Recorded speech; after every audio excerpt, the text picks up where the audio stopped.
get you by the goosebumps, goosebumps. Gotta get you by the goosebumps, gotcha. They're gonna get you by the goosebumps, goosebumps. Gotta get you by the goosebumps. Hello and welcome back to Drunken Book Club. I'm your brave host, Christopher the Rupel, joined with Scaredy Cat Sam. And today we read You Can't Scare Me, Goosebumps number 15.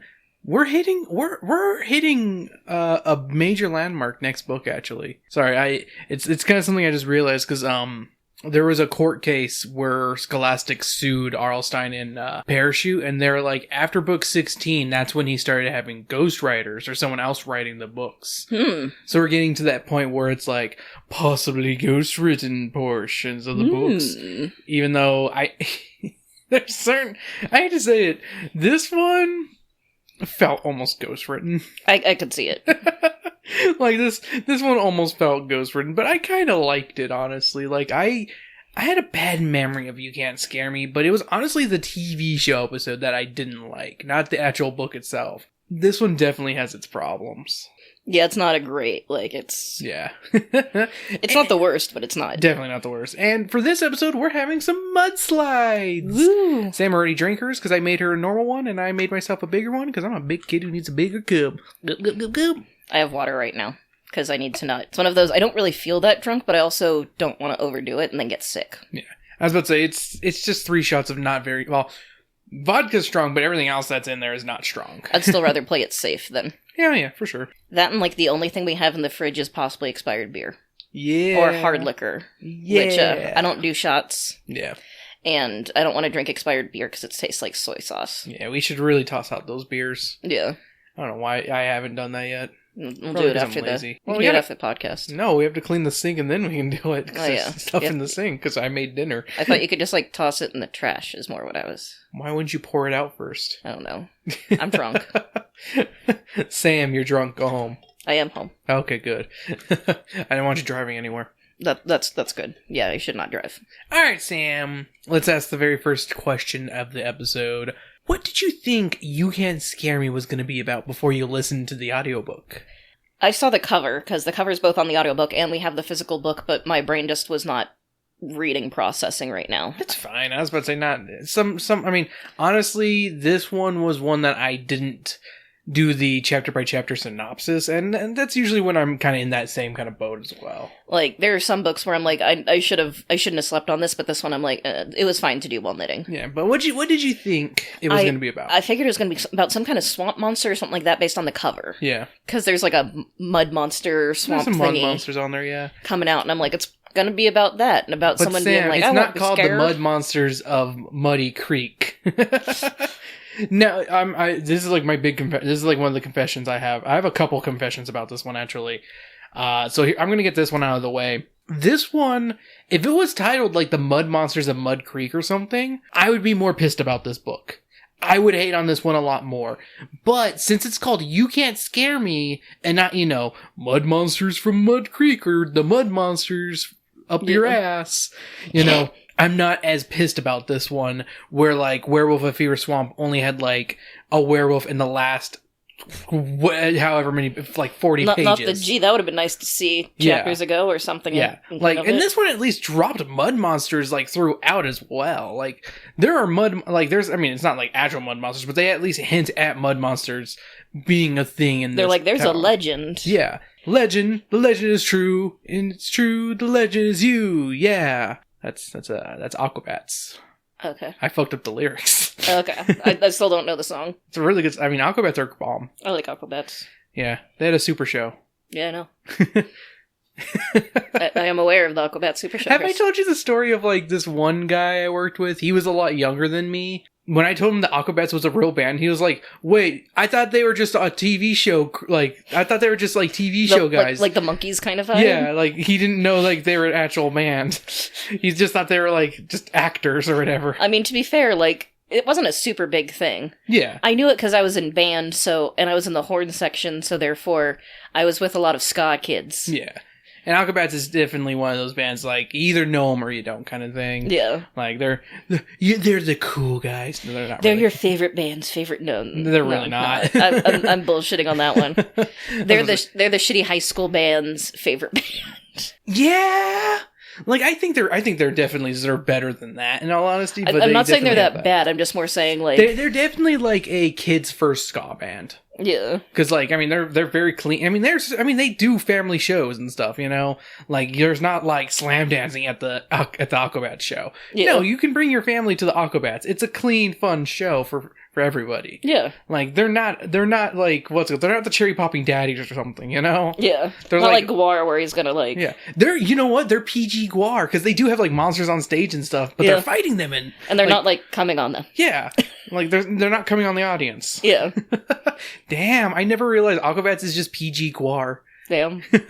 It's funny, I want to see Aquabats live so bad. I actually explained, like, someone was talking about, like, I had this concept of a thing of this character being on Disguise on a band, but that's so unrealistic, and I'm like, let me tell you about a couple bands. I was about to say, have you not heard of, like, Steam Powered Giraffe or any of those other guys? Because there's Steam Powered Giraffe, even ZZ Top, because their beards are, I was told at least. What? That their beards are fake. No, they're real They're beards. real? Yeah. Okay, because I remember my parents, to be fair, which is just fucking your bullshit. Your parents are liars, and that's why your mom was apologizing. I'm so sorry about the ZZ Top beard. She's like, sorry, so off topic, can I say this? Do you mind if I say it? Yeah, go ahead. So my mom, like, texted me, and she was like, hey, are we gonna see you tomorrow? And I'm like, nah, because I've got work, and yeah. And she's like, yuck. And sorry for about last weekend. And I was like, What happened last week? I wasn't there. Like, sometimes I go with Sam to eat with them and all, but like this is like one of those times I was like, I wasn't there, and I'm just like, what did she do? And I'm like, I don't remember, and I don't remember. And she was like, we'll talk about it later. Yeah, it's because she was apologizing for lying. She's like, no, we pulled on their beards. We found out they're real beards. Yeah, like we pulled a Santa. she realized. Yeah, she's like, I apologize for lying about ZZ Top's beards. Yeah. But like Ghost is also another band that has like Ghost, Lordy, Gwar, the Aquabats technically, like where it's like they have an alter ego, like those Swedish dinosaur guys. But yeah, so I was like, yeah, no, that's not an unrealistic thing to have like a because like hell, even like Dead Mouse and fucking Marshmallow, Daft Punk. Is that his name, Marshmallow? Yeah, I think so. I'm like, is his name Mallow? Is he Mallow from Mario RPG? Yeah, no, I don't care. But yeah, there's electronic musicians. Technically a DJ has an alter ego technically too, because it's like, it's never like DJ Chris here, you know, unless you're really lame. And then it's like, okay. Yeah. Alrighty, let's get into this one. Actually, no, before we go any further, gotta talk about this cover, because Sam, I love this cover. Like, this might be my favorite cover, like, legitimately. Like, it wasn't until recently that I really fell in love with this one. On it, we have 3 mudmen emerging from the orange muck. One stands tall and is ready to grapple any oncomer, while the other 2 are making their way up. I think it's because of how orange this cover is. That's why I like it so much. You do like orange. Dare I say it, I would want this cover framed. Also, shout out to the reprint for also being a really fucking good cover. Like, some of the reprints are really good. And some of them are not. Yeah. Like, this one has a really bomb one. I forgot to mention Werewolf at Fever Swamp also had a really bomb one as well. Which I like that one a little bit more than the original, because it's actual werewolf instead of some wolf with clothing. Yeah. Naked wolf. Naked Grandma Wolf! What? Oh, because I saw on the audiobook it has the reprint, because obviously it's a more recent one. Yeah. And yeah, it's still a really solid cover. Oh yeah. Like, freaking those mud monsters are terrifying. One of the greatest original Goosebumps monsters. Like, there's not a lot of, like, original monsters that aren't, like, based off of something else. But, like, these guys, pretty bomb. Alright, let's go and get into the story. As always, Sam, don't be afraid to interrupt with your notes, your jokes, your sound effects, and all that other stuff, and I'll do the same thing when you read. Cool. And if there's any problems with this description, Spongy, please fix it. Please. Or else I'll get Doofenshmirtz on you. The new Disneyland one. The Boogie Bash. Oh god, the Boogie Bash Doofenshmirtz is so creepy. I showed it to a friend, and he at first found the Phineas and Ferb live one. Yeah. And he's like, oh, that's bad. And I'm like, no, it's not that one. And he's that one's not that bad looking comparatively. And he's like, oh, is it this one? Oh god. Oh, that's worse. That's so much worse. And I'm like, yeah. I'm not even doing the voice. What the hell? I wonder if what's his face, Dan Poppenmeyer or whatever, has done a YouTube clip yet. I hope he does. Yeah, I mean, he'll have to, or else they might not let him kind of thing, because, it's like, oh, can't criticize Disney kind of thing. There's just a sniper outside of his house right now. Right. Just waiting. We will kill you and your family. Eddie's class is going on a field trip to Green Forest. During this trip, Eddie and his friends plan to scare Courtney, one of their classmates. Eddie and his friends hate how perfect Courtney always is, which, I mean, did you ever hate on someone who was like that perfect person in the class? I was a bitch to an oboe player. Yeah? Because she was, to be fair, this was the bitch that I was selling 25-cent Tootsie Roll things to go toward, helping families in Africa kind of shit. Like, one of those social studies. And I was like, 25 cents. And literally, the next door neighbors just, got out a bag of quarters and were like, let's do this. Yeah. And she was like, I could get it cheaper on base. I know I remember you telling me this. And then the bitch, when it was the fucking cookie dough sales, when you had 3 pounds of fucking, the gallon bag thing of cookie dough. Yeah. I'm getting a ride home. I was like, well, your life is so perfect. Shut the fuck up. Yeah. I don't remember ever there being that perfect girl or perfect guy, perfect student person. But I do always remember there being the one person who's the odd man out of you're I don't like you for some reason. There's never a lot of those people, but there's always that one person who's just I don't like you for some reason. There's no reason.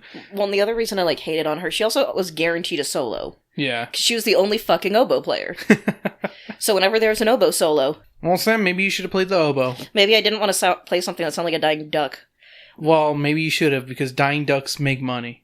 I'm going to say, to be fair, it can be played well where it doesn't sound like that. But, I love the oboe. But it takes a while to get from, Yeah. from dying duck to a really good sound. Jimmy could do it in high school. Yeah, Jimmy could.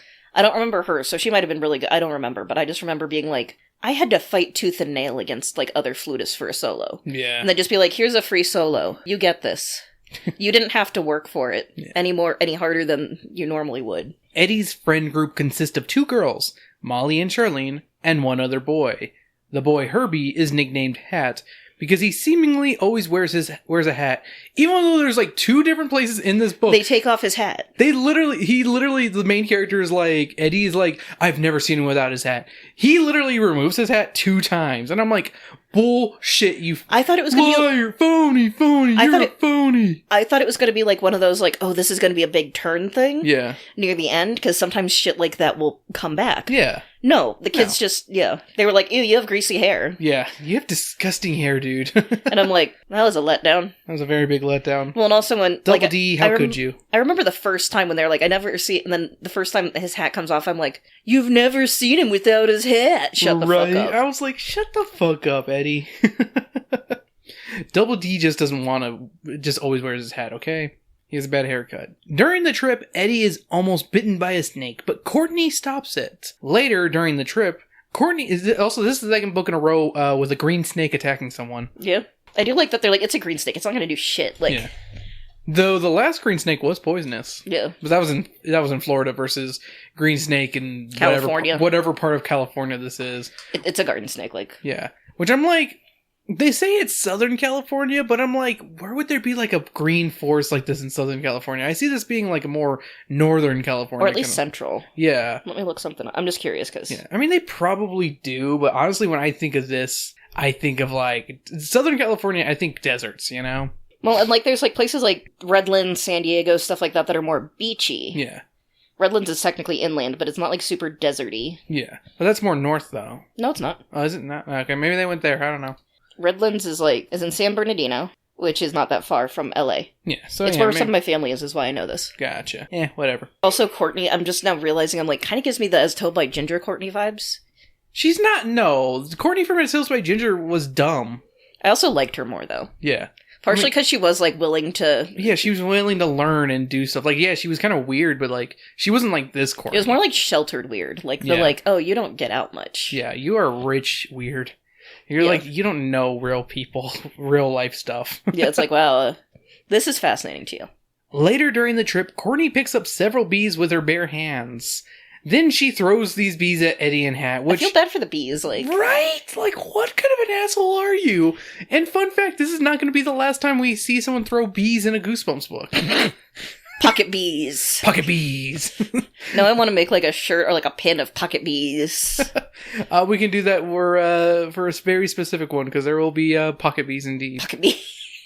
This causes the boys to panic, and their classmates laugh at them, even though, holy shit, if I had someone throw bees at me, I'd be scared too, because, like, if you're throwing a bee at someone, that bee is pissed. It's probably going to sting me now. Well, and my other thing with it is, like, what if either of them were allergic? Yeah! Like, I remember one kid that I hated whenever they freak out, because, like, in marching band, as soon as they saw a bee, they would act like it was the end of the world. Like, they're going to kill me! And I'm like, and they weren't even allergic. And that's where I was like, are you fucking for real? Pathetic.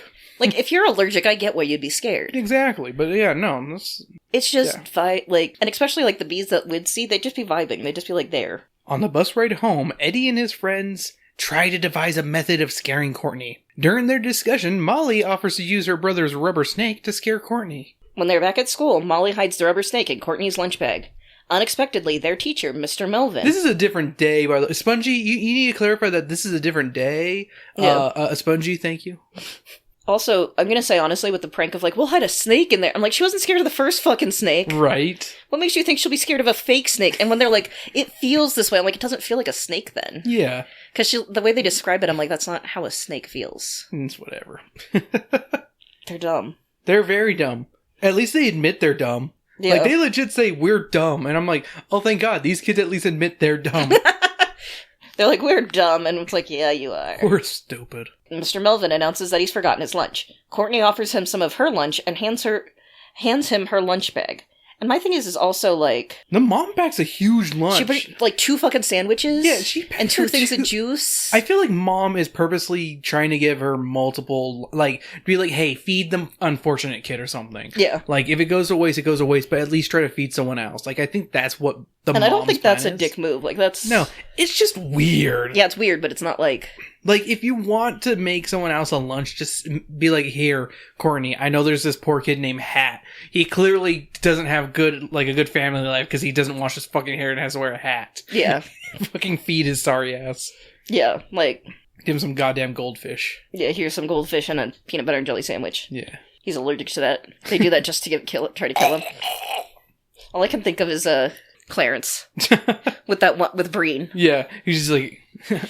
Oh, I gave Green part of my sandwich. And he purposely eats it knowing he's allergic, too. Yeah. Like, peanut butter rules. But it's still like, I feel like it would rule less if you knew it was going to kill you. I would eat peanut butter if I became allergic to it. So, Mr. Melvin finds the snake in the bag and screams in surprise. Courtney rushes to the snake and stomps it into 2 pieces. Which, hardcore. Yeah. Courtney's kind of cool now. Yeah, I'm like, honestly, that's kind of dope. Well, and my other thing with it is like, I thought this was another thing that I was like, oh, this is gonna lead up to something when I hear it. Yeah. Of they're like, she wouldn't be a human if she didn't fear anything. Right. And I'm like, oh, is that? Yeah. This is why you can't scare me? Yeah, is that why you can't? Are you a monster, Courtney? But yeah, I was like, is that gonna be plant the seeds and then... Plant the Seeds? That's a book later on with monsters.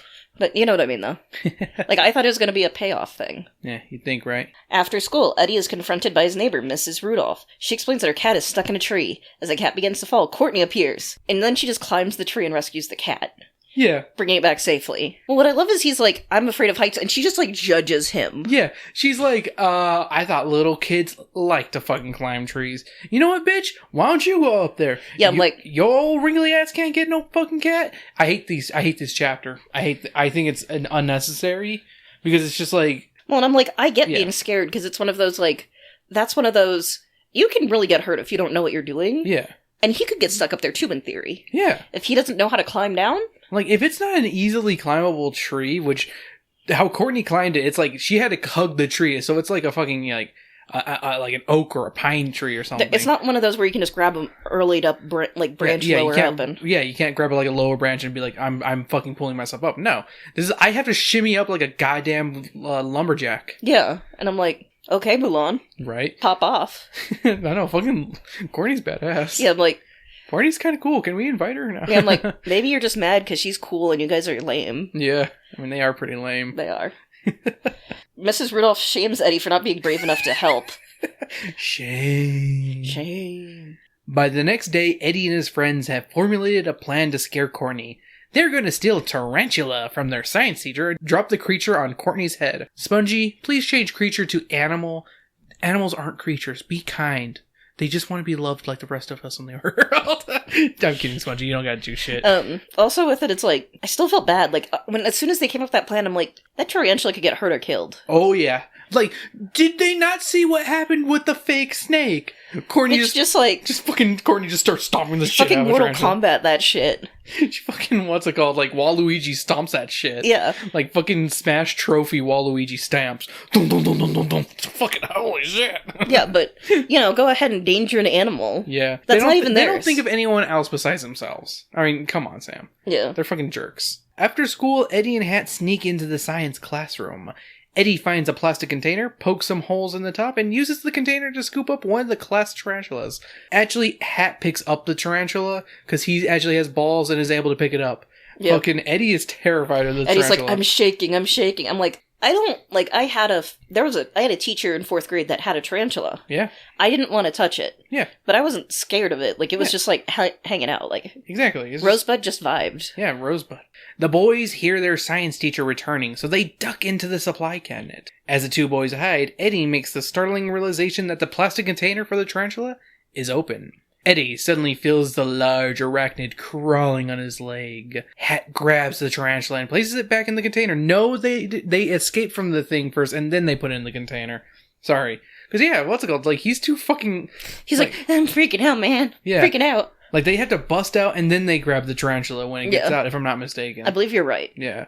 Spongy, can you please clarify, double-check, and please fix this, please?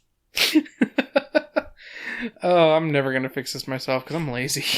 Also, the thing of, like, when they get stuck, I'm like, duh, those supply cabinets aren't meant to be open from the inside. Yeah. Then the teacher left it, probably, I remember earlier in the chapter, they being like, oh good, he left it open because he's coming back. And it's like, dude probably fucking locked you guys in there too, because he was planning on leaving. You guys forget about that? Yeah. I'm like, y'all don't think, again, we're stupid. I believe that was the chapter where they were like, we're stupid. Yeah, you guys are not the honor roll student. Maybe you're just mad because she's passing her classes. Eventually, when their teacher is no longer present, the boys manage to sneak away. Eddie hides the tarantula in his locker. The next day before gym class, Eddie and Hat plan to stand upstairs and drop the tarantula onto Courtney. When it comes time for Hat to drop the tarantula, he accidentally drops it into Molly's hair by mistake. Eddie and Hat are spotted by the gym teacher and the boys are punished for their actions. Valid. Very valid.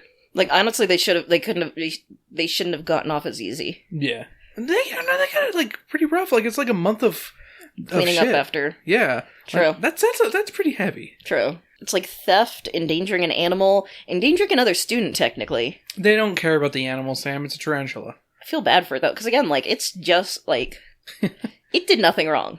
The tarantula did nothing wrong. Yeah.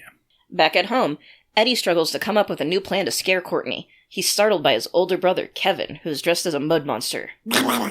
Kevin is making a film about mud monsters. According to local legend, mud monsters, terrifying humanoid creatures made of mud, live in green forest. Eddie asks his brother for advice on scaring Courtney. He suggests Eddie scare them with something big like a large dog. It's not a bad idea, but at the same time, it's like, why? Why? My thought is animals don't scare her. Yeah. Stop going the animal route, because animals aren't doing shit. Yeah. But what else are they gonna do? You know? They're stupid. Yeah, true. They can't figure out, like, other... You know what they could have done? Huh. Stolen her report card. Like, forgered a C on one of her A's. Yeah. Watch her have a meltdown, because she seems like that type that if she gets a C in something, she is losing it. So you're doing that one, you're doing the Bart Simpson prank, and I'm, like, thinking of Stewie Griffin of, like, get the fucking knife and try to stab her. Goddamn. But... No, psychological warfare. There's other types of horror. They're stupid. They don't know how to do this. They say they're stupid. Trust me. You're not even good bullies. I've gotten bullied worse by dumber kids. On Saturday afternoon, Eddie discusses the ideas with his friends at Charlene's house. They don't know where they'll get a dog ferocious enough to scare Courtney. Charlene says that her dog Buttercup could do it. Which I love. Sweet little Buttercup. He's like, really? the fucking dog named Buttercup. Yeah. And it's a Saint Bernard, which can be those can be terrifying. Cujo's is scary, you know? But they're also big softy. They can also be big softies. Yeah. And this one was a big softie. Yeah. But then she whistles, and he starts growling menacingly and just gets super aggressive whenever she whistles. Menacingly. Since Courtney has a treehouse in the woods, the kids will try to scare her once she's there. On Sunday, it's raining. Kevin is disappointed because he won't be able to film the end of his movie. Annie and his friends go to the woods, and they wait for Courtney. Before he can scare Courtney, Buttercup unexpectedly runs off. No, one thing that I love that happens in there is that they try to basically go like, hey, come meet us in the woods. Oh, yeah. What's it called? They like, try to one of the girls is like, I can do an impression of Courtney's best friend, and is like, yeah, it's me, so-and-so. And she's like, how can it be you when she's standing here right next to me? Wrong number. Hang up. Like, that fake scare was so fucking funny. Like, That was, you know what? Peak R.L. Stine humor. I will say it would not work today. No. Because caller ID? Not, yeah. Unfortunately, that's become too common. Yep. But it still also wouldn't work she's right here with me, you dumb bitch. Right. You smetbo. Eddie chases after the dog, but he quickly temporarily becomes lost. That is worded really weirdly. Could you get that fixed, Spongy? Also, they all go after the dog, not just Eddie. Thanks, Spongy. The kids meet back up. While they contemplate going home, Courtney appears with Buttercup beside... They don't mention the other dog. Yeah, they don't mention the mean dog in the woods. That was kind of frightening. I mean, it's almost unnecessary because the dog is inconsequential. Yeah, I thought it was going to add something to that. Yeah. Or, like, be a thing of, like... I thought it was going to be, like, Courtney's dog or something. Yeah, be like, this is my baby. Yeah. This is Bubbles. Yeah, it's been a while since I've read it, and I thought it was Courtney's dog. No, it's just some random fucking dog that she's like, it's a sweetheart. Yeah. And it's just, like, licking her hand. She just has peanut butter on her fingers. I love her. Courtney scolds Charlene for losing her dog. Eddie and his friends leave the woods. Later that night, when Eddie is walking home, he suspects he's being chased and runs home. He realizes that what he and his friends have been doing wrong. They haven't tried to scare Courtney at night. The next day at school, Eddie learns that Courtney is a firm believer in the Loch Ness Monster, Bigfoot, and other monsters. This gives Eddie another idea. When Eddie goes home, he asks Kevin if he and his friends could dress up as mud monsters and scare Courtney. After some bargaining, Kevin agrees. Molly also says that she can help lure Courtney out to the woods at night. Also, one of my favorite things in there... Yeah. My uncle's a scientist. Yeah, my uncle's a scientist, and he believes in the Loch Ness Monster. Yeah, I'm like, does he also believe in QAnon? No, you cannot equate QAnon with Loch Ness Monster. Fair enough. You're right. Don't. You gotta separate Lapras from N from Pokemon. It wouldn't be N. That's the only character I can think of who is a single letter name. Fair enough. Pokemon. Also, I learned a funny thing about Scotland, by the way, with the Loch Ness Monster. Huh. They have a museum, and they're like, is the Loch Ness Monster real? No, but here's some other marine facts and why conservation is important. You know, thanks to the Loch Ness Monster, they were able to, like, kind of, like, look at that entire loch and, like, have discovered so much about just that single area because of the Loch Ness Monster. I've heard apparently every so often they'll do that, where they'll be like, we're seeing if the Loch Ness Monster is in this area. Yeah. And they obviously don't find it, but they find a lot of other things that are important. Yeah. Let's say, it's cool. At least they found something cool. Yeah. Eddie begins recounting the local folklore regarding the mud monsters for the reader. A long, long time ago, in a galaxy far away, Naboo was under an attack. A long time ago, many poor people used to live in the woods near its creek. When a flood came, many of those people drowned, and the rich people in town did nothing to help. Sound familiar, America? Gravity Falls? What? Actually, yeah, that actually did have a lot. I was like thinking to myself, I'm like, oh, I wonder if Alex Hirsch got any inspiration from this. Yeah. Once a year, the deceased residents rise up from the ground as mud monsters in search of revenge. Molly calls Courtney and says that she wants Courtney to help her look for mud monsters in the woods, which Courtney agrees to. She's pretty apprehensive, honestly. She's like, don't fucking... Yeah. Bitch, I'm smarter than you. But then she got fucking reverse psychology, though. They're like, well, if you're scared. Yeah, she's like, oh, I guess you're too scared, bitch. And I was like, ooh, that was good. Cheep, cheep, cheep, cheep, cheep, cheep. Go, go, go, go, go, go, go. I can do so many different ones. Eddie, Hat, Charlene, and Molly meet and hide in the woods. When Courtney arrives with her friend Denise, Molly greets them. No, they don't. She doesn't talk with them at all. No. Yeah, they just go in their own, like, fucking I was gonna say, thing. that's not what it sounded in the book, in the audiobook. That's not what happens at all. They see her and they're like, haha, there she is. Where's our brother? Where's my brother? Yeah, after a short talk, Eddie sees 3 frightening mud monsters staggering toward the girls. But they don't seem to notice. Eddie is shocked when he sees 3 more mud monsters appear behind them. He recognizes one of these to be his brother. Kevin apologizes for being late. Eddie is immediately confused and he wonders who the other mud monsters are. All the kids begin screaming and run away. The story jumps forward 2 weeks. Courtney brags to everyone about how she got to see real mud monsters. Eddie admits that he and his friends can't scare Courtney because they aren't brave enough. Ugh. I hate that ending so much. Yeah. Like, I love / hate that ending. Like, I love that they're so scared they won't leave their house or anything. Yeah. But then they're just like, oh, Courtney, you were fucking running away just as frightened as everyone else, you fucking bitch. Bitch. Yeah, it's one of those. Yeah, she's like, oh no, I'm sorry. And it's like, shut the fuck up. Right. You screamed and ran too. Mm-hmm. So you have any random notes for this one that we haven't kind of discussed already? Another thing that bugged me is I feel like there's a lot of, like, there's not much payoff. Yeah, there's a lot of, like, lack of payoffs. Yeah, I'm like, this felt like it was gonna go somewhere. Nope. Like, that's the thing of, like, on one hand, I'm glad it wasn't the twist I predicted. Yeah. But on the other hand, I'm like, this also felt like it just kind of... You know, whenever they make the joke when they show, like, them getting fireworks somewhere, and it just kind of, like, and it's supposed to be, like, the big one. Yeah. And then it just fizzles out. It's that.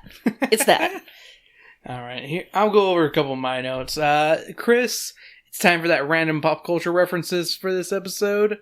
Bugs Bunny, Dopey, Snow White and the 7 Dwarves, Superwoman, Daffy Duck, and Scrabble. Scrabble. Want to play some Scrabble, kids? You know, that's what all kids like to play is Scrabble. Right. I'm like, Dad. You're right. Dad. Oh Lord, why would you name a teacher Mr. Melvin? Did RL know the truth of the Melvin at this point? Or was he just a super fan of the Melvins like I? No, that's just the Alpha Melvin. Yeah. He's the Melvin RL's King. RL's the Melvin King. What are you talking about? I am the Melvin King. I cannot be challenged until I am dead. See, all I can think of is Stephen King just, like, coming from behind. Stephen King's not a Melvin. You're right, he does too much cocaine. Yeah, he did too much cocaine. Yeah, did too much yeah. You're right. He's clean now. Eddie, don't be all butthurt about being the joke of the day for the class. Some kid will fart on the way back to school and you'll be yesterday's news. Or shit themselves. Like, do the fart, be like, look what I can do, and they fart and it's instead of shit. Because, like, that's why he's, like, bummed out. Like, that's why he wants to get revenge immediately, is because, like... They're making... Like Courtney kind of, like, what's it called? Shames him for being afraid of a snake. And everyone's, like, making fun of him for being afraid of a snake, and then being afraid of the bees. But it's like, dude, some kid is gonna fart on the way back from the field trip, and just, you'll be okay. Or call Miss Prince Mom. Or... And that... Or Mr. Melvin Dad. Yeah, and then... Nothing matters. Yep. You have a clean slate. No one will remember that. Oh, man. Melvin and Melvin Jr. Yeah, I was going to say, like, it's all... Like, you think being his stat is humiliating? Mm-hmm. That kid that calls one of the teachers a parent name, it's the whole Wang computer thing. I'm glad someone's taking attention away from my shirt. Yeah. Okay, so when they make their first plan with the tarantula, like, it goes kind of in depth of what they're gonna do, and I just immediately thought of, like, the Ocean's 11, like, camera pan of, like, we'll get the tarantula here, and then, like, you guys will distract her while we're down here. There's, like, a bottom panel, and then it shifts to side panel. Balls everywhere. to make reference to what's it called? To Game Changer. The Game Changers. Where they just kept adding buttholes. Yeah. Oh, God, that was so... I hated that. Especially the ones that pulsated. Yeah. No. Also, fun fact about tarantulas. Unless they're a communal species, you should not put tarantulas in terrariums together. That was my thought. I'm like, aren't they technically, like, solitary? There are actually quite a few communal species that you can have together. It's either if they're a mating pair, and only during mating season, do not put them together outside of mating season, or else they will kill each other. You're just waiting for them to fuck. The teacher's just waiting for them to... Or they're a communal species, and they're just living together, kind of like whatever. It's like, hey, whatever, we're living together kind of thing. I'm kind of hoping it's the second one, just because, yeah. I sure fucking hope so, or else that teacher's a fucking douche. Or he's just waiting for them to fuck. That's the only joy he has in life. Fight! Ooh, fuck. Hey, gotta go one way or another. Yeah. Gotta have something. Mm-hmm. He's like, my wife divorced me and I'm eating my hungry man meal at the school. Alright, pure confession times. The whole scene with them being trapped inside the science lab, I kind of liked. I feel like R.L. Stine knows how to write good, like, claustrophobic moments. Yeah. It kind of reminded me of Monster Blood 2 when they're, like, hiding out in Conan's room.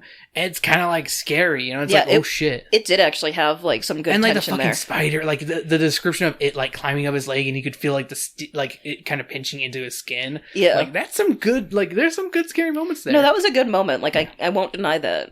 Mm-hmm. I really don't like them trying to use a dog to scare Courtney. Like, let's say it ends up working and she runs away from the dog's gonna run after her and probably attack her because its instinct is to chase and attack. My other worry is, like... And that note was taken before it was with Buttercup, but at the same time, I'm like, if they hadn't gotten a dog like Buttercup, she could be, I mean, hell, even if Buttercup ends up chasing her, it could fucking kill her. A St. Bernard is big. Well, like, even if she doesn't mean to, like, those dogs, if they tackle you, can still hurt. Yeah. And especially if she falls in the wrong place, in the wrong way, like... Fucking Marmaduke is a murderer. Fun fact. Then again, who could hate on Buttercup? I love Buttercup. Buttercup is so sweet. I love that he's a boy dog, too, named Buttercup.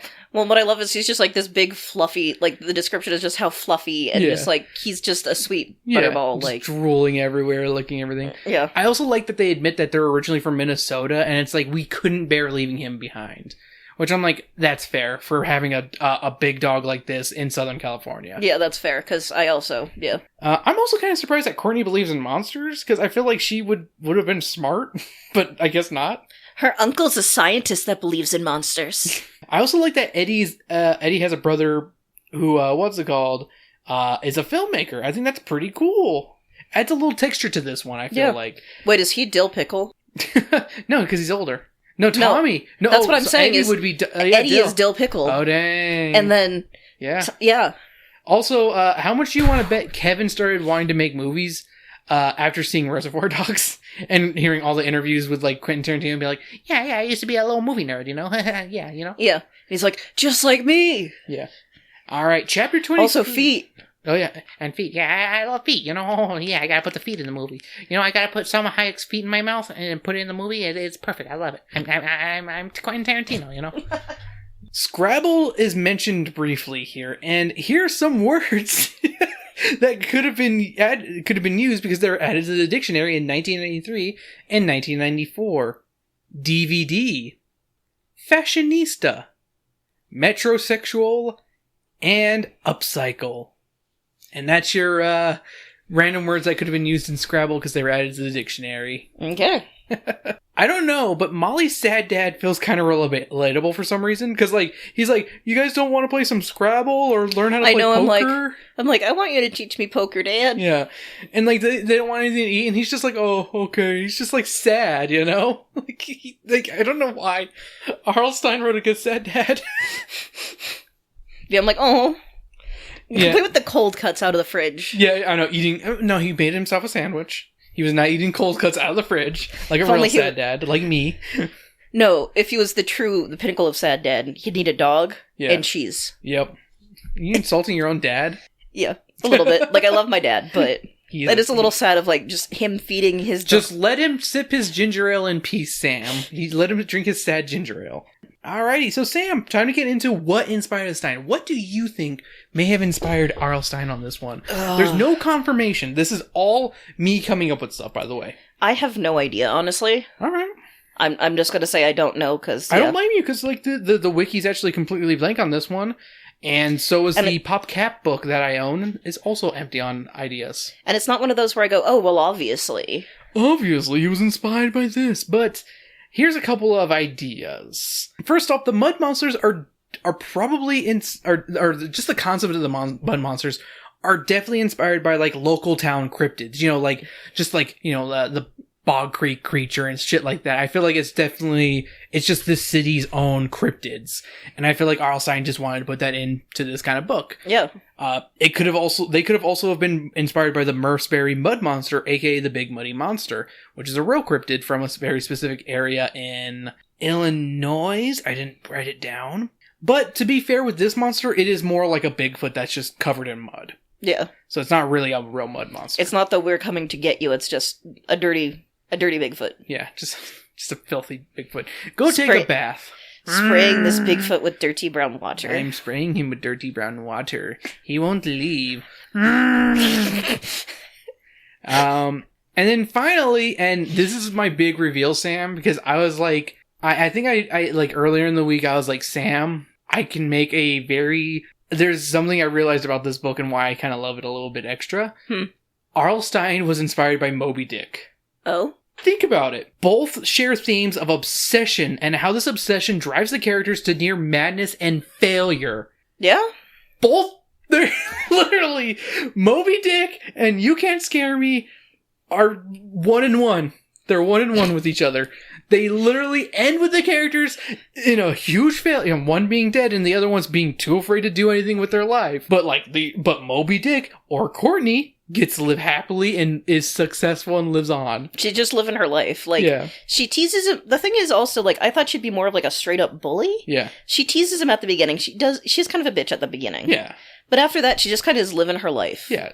Like, I think it's just, like, she just picked on him on the trip because it was just easy. I feel like if she didn't throw the bees, she'd be okay in my book. Yeah, I'm like, I too would be like, really? You're scared of this tiny snake? There's also the symbolic greatness of the whale, aka Courtney. How neither can be defeated and are the cause of each respective character's turmoil. Yeah. Literally, they're one and the same. Yeah.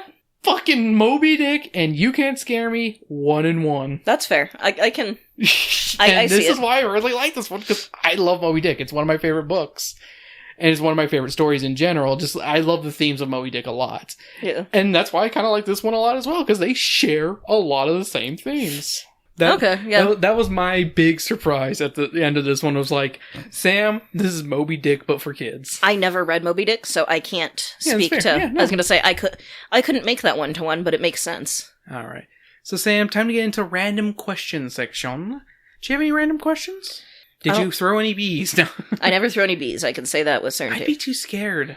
It's also one of those, like, yeah, I'd be too scared for 1. Yeah. And 2, it's just a dick move, like... Yeah, it just feels mean. Don't do that. Don't throw bees at people. Like, the bees were, like, so chill and just, like, climbing on her, and she's like, oh, they tickle. Yeah. Time to throw them. Yeah, I'm like, bitch. Bitch. Did you know any people named Courtney? Not that I remember. I knew one Courtney in middle school, and she was, like, dry and sarcastic and, like, the complete opposite of what a Courtney is. She was more of a Daria. It's kind of like a, people always go, I've had people go, you don't seem like a Samantha. Yeah. And I'm like, well, one, I'm not. Like, stop calling me Samantha. You're a Sam. I'm a Sam. You fit a Sam. Yeah, I don't fit a Samantha. No. Sam, though, I feel like works. Yeah, you're definitely a Sam. I think someone once said I was a Margaret. You're a Marge. Marge, I love you. Here's a cornfield, honey. Ever have one of those days at school where you're the butt of the joke? Where you're the one that, like, everyone's laughing at for something stupid? I forgot. I didn't realize my period started one time, and I was panicking because I didn't have any, like, menstrual products on me. Yeah. And it wasn't even the butt of the joke for the day. I would just end them up in my band locker. Yeah, I remember you telling me about that, and that's really fucked up. Yeah. Yeah, that was something that they seemed funny, and there's also, like, they tried to do a secret admirer thing with me, too. I remember that, you telling me about that. That's fucked up. Yeah, so that's why That's why you have trust issues. Yeah, I was gonna say, it's one of those, that's why I'm not quick to, like, forgive. I'm sorry I put all those menstrual products in the sink. I thought you needed them. Oh, that's why you put them in the freezer. Yeah, I put them in the freezer. You like them nice and crisp in the summer. It gets hot in Tucson, you know? I thought it'd be a nice, refreshing treat. I like that you just use that all the time with whenever I'm on my period. With tampons. With tampons. Now, whenever you bring up tampons, because you don't put pads in the freezer, Sam. You only put tampons in the freezer. Thank you very much.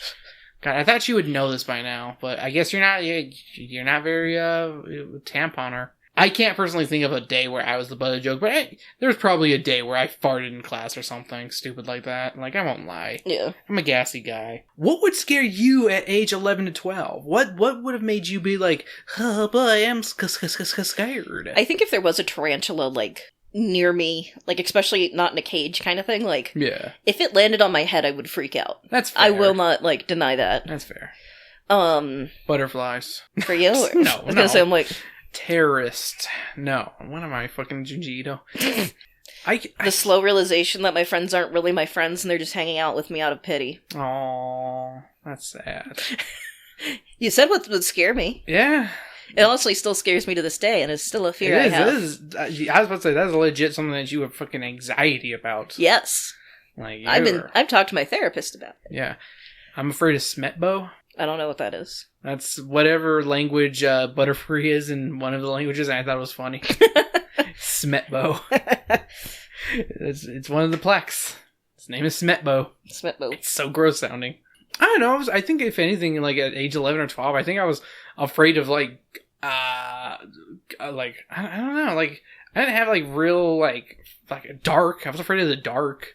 Like, I've always kind of been afraid of the dark. I was kind of, but by middle school, I was kind of over that. Yeah. Like, I've never really gotten over my fear of the dark. Like, it's just there, you know? I had a slight fear of cats when I was younger. Huh. Because I had a cat, like, randomly come up and, like, bite me. It was, like, it was my cousin's cat, because we were house-sitting for the cousins so that we could have a free trip at San Diego. Yeah. And, like, I looked at the cat, like, looked at me, and then it jumped off the bed, bit me, and then just walked away. Yeah, I was less, like... In my preteen years, I wasn't really, like, afraid of anything. I kind of developed fears over time from, like, random stuff. Like, for, like, a year, I was afraid of needles because of, like, the person I had dated, because they were afraid of needles, and that, like, rubbed off on me. And then, like, I'm no longer, like, afraid of needles. It's like, I don't give a shit, you know? Yeah. But, like... I'm one of those where I will, like, flinch, so I have to look away. Yeah. But I'm not scared of needles itself. Yeah. Okay, you know what Smetbo is, by the way, and which language? Huh. German. Okay. What's it translate from? From Schmetterling and possibly bow. Ah. I don't know what either of those are. Have you ever been scared by a rubber snake? I think maybe I might have, like, been like, and then be like, oh, it's fake.